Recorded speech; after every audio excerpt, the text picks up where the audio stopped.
Bigyan natin ng reaksyon itong pahayag ni Yusek Claire Castro tungkol sa mga katangian ng Pangulong Marcos. Ano daw siya? Statesman, may breeding, hindi daw siya weak leader. Hindi katulad ng isa na palamura, may bloodbath pa, meaning si VP Sara. Ito, sa Facebook reel ni, sino ba ito? Kadadi. Ito, pinost niya. Pakinggan natin. Ang pagiging statesman, hindi yan sign ng pagiging weak. Huwag tayong masanay sa isang leader na puro mura. Huwag tayong masanay sa leader na may kasamang assassin. Diba? Na ang gusto bloodbath. Hindi ganun yung Pangulo. Ibahin natin ang Pangulong Marcos. Statesman to eh. Umaga, may breeding to. Wow, breeding. Pero marunong magtrabaho. Wow. So hindi siya sign of weakness. So yun lang yung gusto nilang paratingin. Kasi yun yung gusto nilang gawin at ipakita sa mga taong maaari nila mapaniwala. So don't believe in that words na weak leader ang Pangulo. Okay? Saba. Mahinahon, ang pagiging statesman, hindi yan sign ng pagiging weak. Huwag tayong masanay sa isang leader na puro mura. Huwag tayong masanay sa leader na may kasamang assassin. Diba? Na ang gusto bloodbath. Hindi ganun yung Pangulo. Ibahin natin ang Pangulong Marcos. Statesman to eh. Umaga, may breeding to. Pero marunong magtrabaho. So, hindi siya sign of weakness. So, yun lang yung gusto nilang paratingin. Kasi yun yung gusto nilang gawin at ipakita sa mga tao maaari nila mapaniwala. So, don't believe in that words na weak leader ang Pangulo. Mahinahon. Okay. So, ang usapin dito, ang issue, weak leader bang Pangulo? O strong? Sinasabi ni Yusek Claire Castro na yung kanyang pagiging mahinahon is a sign of being statesman. So, ano daw siya? Masipag, basta mabuti ang ginagawa ng Pangulo. Kaya wag daw tayong maniwala sa sinasabi na weak leader ang Pangulo. Okay, unang reaksyon natin dyan or opinion. Si Senator-elect Ping Lacson na lang. Aliado nila yan ha. Alyansa. Nanalo siya sa alyansa ticket. Sabi niya, for the president to succeed in his final 3 years, kailangan niya ng bastonero sa kabinete. It's not enough. Yung pure kindness and goodness is not enough. Yan, galing sa mismong aliado nila. Kasi nga, ang pagkakakilala ni Senator Lacson kay Pangulong Marcos, he is so kind, he is so good. Pati si Katunying, natanong niya na, masyado daw kayong mabait. Masyado daw kayong mabait. Anong magagawa ko? Yun, ang ugali ko, hindi ko na mababago. Gusto niyo ba akong maging masama?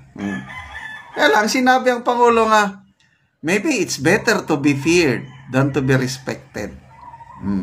Nasa crossroad ngayon ang Pangulo. Tinitimbang niya yung leadership style niya na itutuloy ko bang pagiging mabait o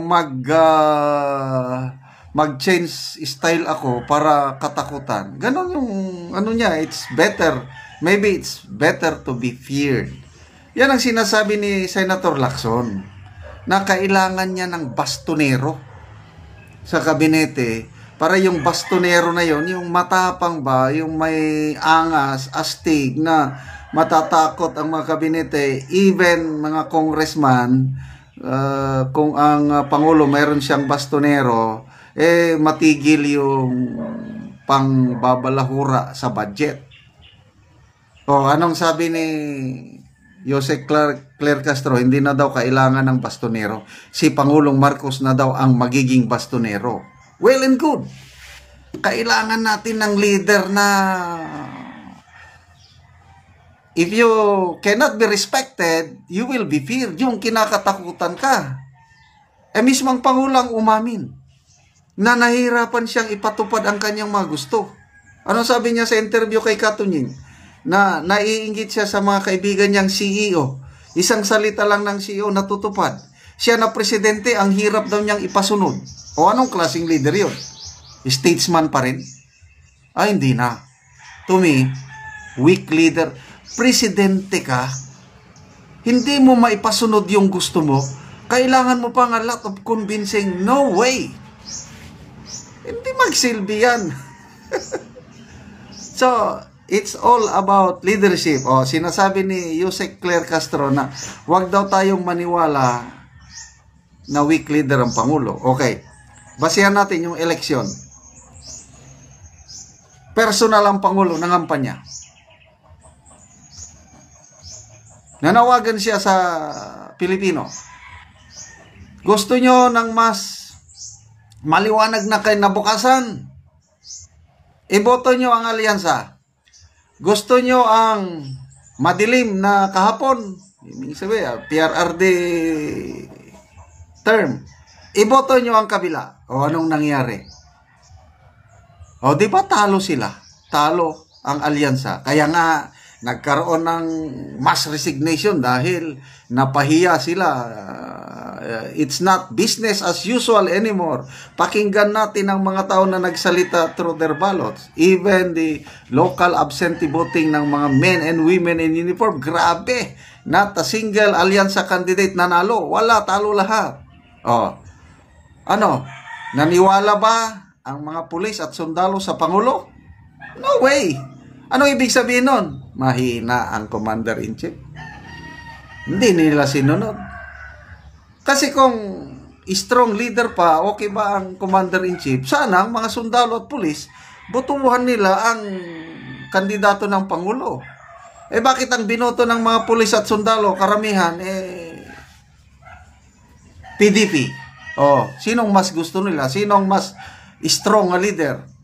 PRRD or PBBM? Oh, di balot. Yung resulta, local absentee voting speaks for itself. Kaya dapat magbago ang style ng Pangulo. So, nung nanawagan siya ng mass resignation, pumalakpak ako. Wow, ito na. Nagbago na. Yes! Sana tuloy-tuloy na. Wala, palabas lang pala. Yung statesman, naging statesman. Iyon ang nababasa ko dito sa comments. Stage. Palabas. Ilan lang ang sinibak? Iisa o dadalawa pa lang eh. Karamihan, retained o na-reshuffle lang. Ang sigurado ko lang, correct me if I'm wrong, DNR Secretary at saka Solgen General, Solicitor General. Meron pa bang ibang sinibak? Sana si Gadon. Oh, statesman. So, kayo mga kaibigan, ano, naniniwala ba kayo na weak leader ang Pangulo? Hey, comment nyo. Statesman ba siya? Mahinahon? Anong mas gusto nyo? Yung bloodbath o itong mahinahon na statesman? Okay, mga